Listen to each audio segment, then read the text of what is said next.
अगर आप income tax return file कर रहे हैं तो आपकी सिर्फ एक छोटी सी भी मिस्टेक इनकम टैक्स नोटिस को इनवाइट कर सकती है और इसके अलावा आपका रिफंड डिले हो सकता है या फिर पेनल्टी भी लग सकती है, क्योंकि आजकल इनकम टैक्स डिपार्टमेंट एआई और डेटा एनालिटिक्स की मदद से आपकी ऑलमोस्ट हर फाइनेंशियल ट्रांजैक्शन को मैच कर रहा है। इसलिए आईटीआर फाइल करते वक्त छोटी से छोटी गलती भी इग्नोर नहीं की जा सकती। इस वीडियो में मैं आपको बताऊंगा कि इनकम टैक्स रिटर्न फाइल करते वक्त रखने वाले 8 सबसे इंपॉर्टेंट पॉइंट्स जो आपको नोटिस, पेनल्टी और रिफंड डिले से शायद बचा सकता है। तो वीडियो को एंड तक जरूर देखिए। नमस्कार दोस्तों, मैं हूं सीए यश दानी। तो चलिए बिना किसी डिले के वीडियो शुरू करते हैं। पॉइंट नंबर 1, सिर्फ जो जेन्युइन डिडक्शंस है ना उनको ही क्लेम करिए। सबसे पहली और सबसे कॉमन मिस्टेक हम देखते हैं कि फेक या अनसपोर्टेड डिडक्शंस क्लेम करते हैं लोग बाग।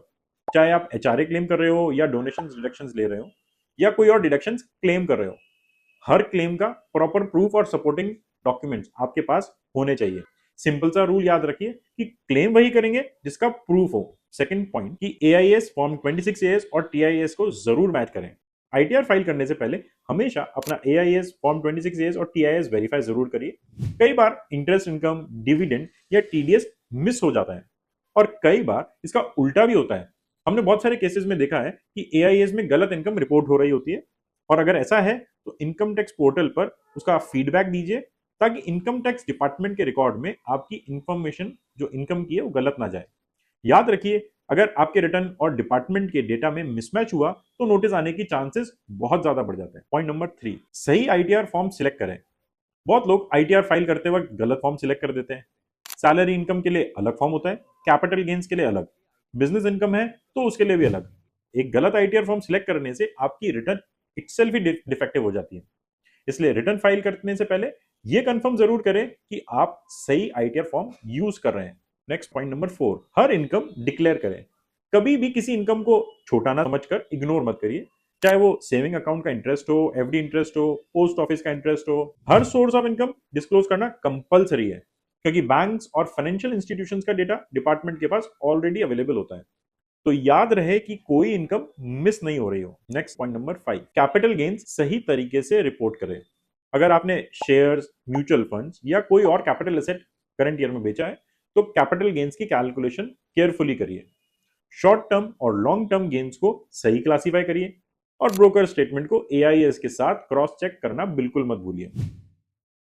नेक्स्ट पॉइंट नंबर 6, अगर फाइनेंशियल ईयर में आपने कोई जॉब चेंज की हुई है ना तो एक इंपॉर्टेंट चीज जरूर चेक करिएगा कि क्या आपके पुराने एम्प्लॉयर ने प्रॉपर टीडीएस डिडक्ट किया है, क्योंकि कई बार एग्जामिशंस की कैलकुलेशंस की वजह से पुराना एम्प्लॉयर सफिशिएंट टीडीएस डिडक्ट नहीं करता और जब आईटीआर फाइल होता है तब काफी टैक्स पेबल आ जाता है।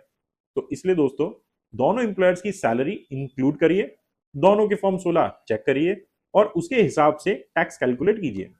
सिर्फ लेटेस्ट फॉर्म 16 के बेसिस पर रिटर्न फाइल मत करिए। पॉइंट नंबर 7, ड्यू डेट का वेट मत करिए। अक्सर लोग बाग आईटीआर फाइलिंग को लास्ट डेट तक ड्रैग करते रहते हैं, तो लास्ट डेट तक के लिए आप मत छोड़िए। लास्ट डेट के आसपास पोर्टल स्लो हो जाता है, टेक्निकल इश्यूज भी आने लग जाते हैं और जल्दी के चक्कर में मिस्टेक्स भी बढ़ जाती है। टाइम पर फाइलिंग करने से लेट फीस भी बचती है और अननेसेसरी स्ट्रेस भी। Last point, point number 8, return और बैंक अकाउंट वेरीफाई करना बिल्कुल मत भूलिए। सिर्फ आईटीआर सबमिट कर देना काफी नहीं है, उसका ई वेरिफिकेशन कंप्लीट करना इक्वली इंपॉर्टेंट है। अगर वेरिफिकेशन नहीं हुआ तो रिटर्न इनवैलिड माना जा सकता है और अगर आपका रिफंड आना है तो एक बार अपना बैंक अकाउंट भी वेरीफाई कर लीजिएगा। बैंक अकाउंट वेरीफाई नहीं होगा तो रिफंड भी होल्ड या ब्लॉक हो सकता है। तो दोस्तों, ये थे इनकम टैक्स रिटर्न फाइल करते वक्त याद रखने वाले 8 इंपॉर्टेंट पॉइंट्स। अगर आप इन मिस्टेक से बच गए तो इनकम टैक्स नोटिस, पेनल्टी और रिफंड डिले जैसे अननेसेसरी इश्यूज से भी शायद बच सकते हैं। और अगर मेरा ये वीडियो इंफॉर्मेटिव लगी हो तो इसको लाइक जरूर करिए, अपने फ्रेंड्स और फैमिली के साथ शेयर करिए और हमारे चैनल को सब्सक्राइब करना बिल्कुल मत भूलिए। और अगर आईटीआर फाइलिंग से रिलेटेड आपका कोई भी क्वेश्चन है तो कमेंट सेक्शन में जरूर लिखिए। मैं मिलता हूं आपसे नेक्स्ट इंफॉर्मेटिव वीडियो में। Thank you. जय हिंद।